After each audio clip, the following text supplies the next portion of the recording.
Baking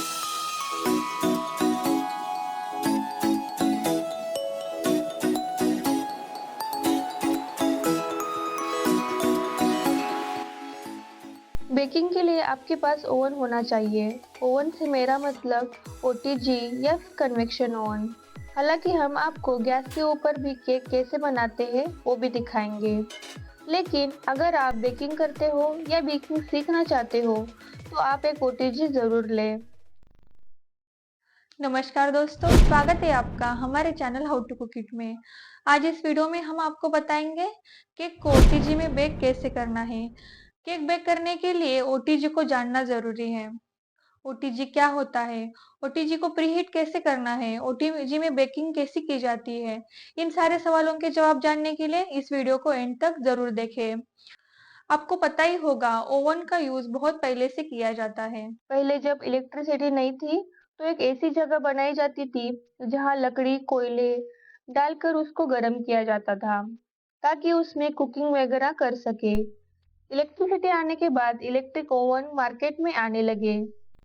इस video में हम ओटीजी के बारे में जानेंगे, क्योंकि केक बेकिंग के लिए ओटीजी अच्छे होते हैं।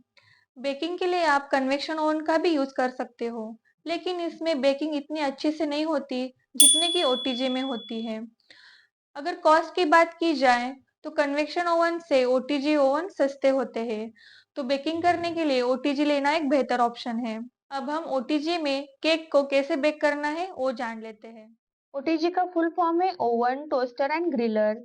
नाम से ही इसके बारे में आप जान जाएंगे। ओटीजी में आप बेकिंग, ग्रिलिंग, टोस्टिंग कर सकते हो। मेरे पास है रिकनेक्ट का 40 लीटर का ओटीजी है। ये मैं 4 साल से यूज कर रही हूँ। ये अच्छा क्वालिटी का ओटीजी है। इसके अलावा हमने कुछ अच्छे ब्रांड के ओटीजी की लिंक डिस्क्रिप्शन बॉक्स में दी है।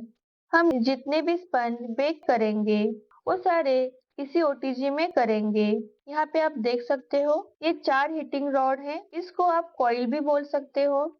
ये रॉड हीट जनरेट करते हैं, उससे ओवन में गर्म हवाएं प्रोड्यूस होती है। ये केक बैटर के चारों तरफ घूमती रहती है और केक बेक होता है। इसमें 3 प्रकार के नॉब होते हैं।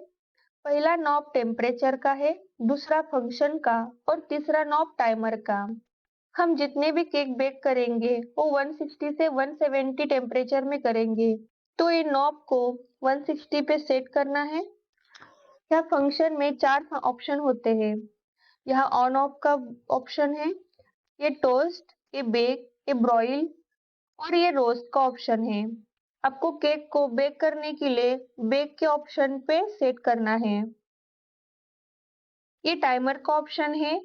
केक बेक होने में 25 या 30 मिनट लगता है। ये आपके ओवन के साइज के ऊपर भी डिपेंड रहता है। इस बात का आप ध्यान रखिए। केक बेक करने से पहले आपको ओवन को 10 मिनट प्रीहीट के लिए रखना पड़ता है। प्रीहीट के लिए आपको केक बेक करने के लिए जितना टेम्परेचर लगता है उतना आपको टेम्परेचर यहाँ पे सेट करना है। जैसे कि 160 डिग्री सेल्सियस पे आपको केक बेक करना हो तो यहाँ पे हम नॉब को 160 पे सेट करेंगे और यहाँ फंक्शन में बेक के ऑप्शन पे रखना है। फिर टाइमर से आपको 10 मिनट लगा के छोड़ देना है। 10 मिनट होने के बाद आपको केक बेक करने के लिए यहाँ बीच में रखना है और जितना टाइम आपको केक बेक होने में लगेगा, जैसे कि 35 मिनट हो गया, 40 मिनट हो गया, ये सेट करके आपको केक बेक करने के लिए रखना है। टेम्परेचर और बेक का फंक्शन ये दोनों सेम रहेंगे। इस प्रकार आपको केक बेक करने के लिए रखना है। आपको एक और चीज का ध्यान रखना पड़ेगा कि इसमें आप प्लास्टिक या फिर लकड़ी के बर्तन यूज ना करें। इसमें आप स्टील, एल्यूमिनियम के बर्तन और ओवन सेफ ग्लास का यूज कर सकते हो। वैसे देखा जाए तो ओवन का साइज छोटा है या बड़ा है, इसके ऊपर आपका केक बेक होने का टाइम डिपेंड रहता है। ब्रांड और साइज पे आपका ओवन डिफरेंट तरीके से काम करता है। आप गैस के ऊपर भी केक बेक कर सकते हो। गैस पे केक को बेक करने के लिए आप इस प्रकार बड़ा सा बर्तन ले लीजिए। बर्तन के नीचे थोड़ा नमक डालिए ताकि गर्म हवा सब जगह फैल जाए। नमक के ऊपर ऐसी रिंग या प्लेट रखिए। आपका बर्तन 3 से बड़ा होना चाहिए क्योंकि गर्म हवाएं आसपास घूमती रहनी चाहिए, तभी आपका केक अच्छे से बेक होगा।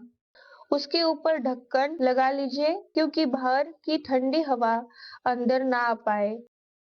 आई होप ये वीडियो अच्छा लगा हो तो इस वीडियो को लाइक करें और अपने दोस्तों के साथ शेयर करें। अगर चैनल पर नए हो तो हमारे चैनल को सब्सक्राइब करें। धन्यवाद।